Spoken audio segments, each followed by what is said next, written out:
HM કિચનમાં આજે આપણે બે ટાઈપના પાવડર લઈને આવ્યા છીએ, તો તેની રેસીપી જોઈ લઈએ.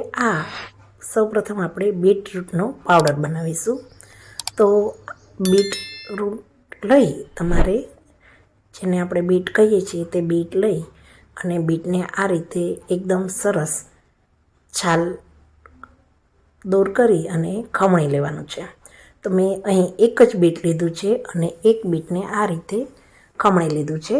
અને હવે આને આપણે ઘરમાં અથવા તો તડકે 3 થી 4 દિવસ સુકવવા દેશું, તો આ રીતનું એકદમ સરસ સુકાઈ જશે.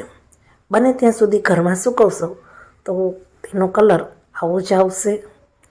હવે તેને એક મિક્સર જારમાં એડ કરી લઈએ અને તેને આ રીતે સરસ ફાઇન પાવડર તૈયાર કરી લેવાનો છે. તમારે કોઈ પણ શાકમાં કાશ્મીરી મરચું એડ ના કરવું હોય, અથવા તો તમારે ક્યારે શાકમાં કલર લાલ ન આવ્યો હોય, તો મિત્રો તમે આ પાવડરમાંથી અડધી ચમચી જેટલો પાવડર યુઝ કરશો તો તમારું શાક એકદમ સરસ લાલ બની જશે. તેમજ તેની સાથે સાથે હું આ બીટરૂટનો પાવડર છે તેને ફૂડ કલર તરીકે પણ હું યુઝ કરું છું. કોઈ પણ મીઠાઈમાં પણ યુઝ કરી શકાય. હવે તેવી જ રીતે આપણે ફુદીનાનો પાવડર તૈયાર કરવાનો છે. તો ફુદીના માટે ફુદીનાના પાન લઈ અને તેને ધોઈ અને સાફ કરી લેવાના છે. ત્યારબાદ કોઈ પણ એક કાપડ ઉપર તેને સૂકવી દેવાના છે. તે પણ 2 દિવસ સુધી સૂકવવા દેશું તો એકદમ સરસ સુકાઈ જશે.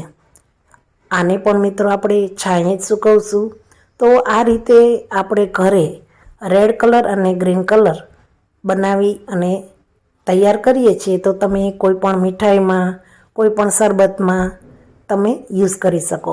અને ફુદીનાનો પાવડર તો આપણે ચટણીમાં છે, ફુદીનાનું શરબત ઉનાળામાં બનાવવું હોય ત્યારે પણ તેનો પાવડર આપણને ખૂબ જ ઉપયોગી થાય છે. તેની સાથે સાથે જ્યારે ફુદીનો અવેલેબલ ના હોય ત્યારે આપણે ફુદીનાના પાનની જગ્યાએ તેનો પાવડર યુઝ કરી શકીએ છીએ. આ ફુદીનાના પાનને મિક્સર જારમાં એડ કરી દેવાના છે અને તેને એક સરસ ફાઇન પાવડર તૈયાર કરી લેવાનો છે.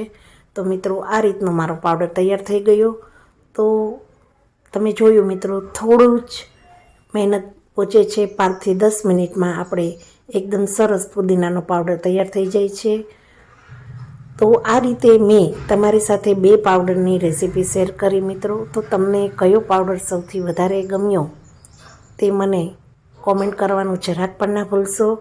મારી ચેનલને લાઈક કરો, શેર કરો અને નવા આવ્યા હોય તો સબસ્ક્રાઈબ અચૂક કરો.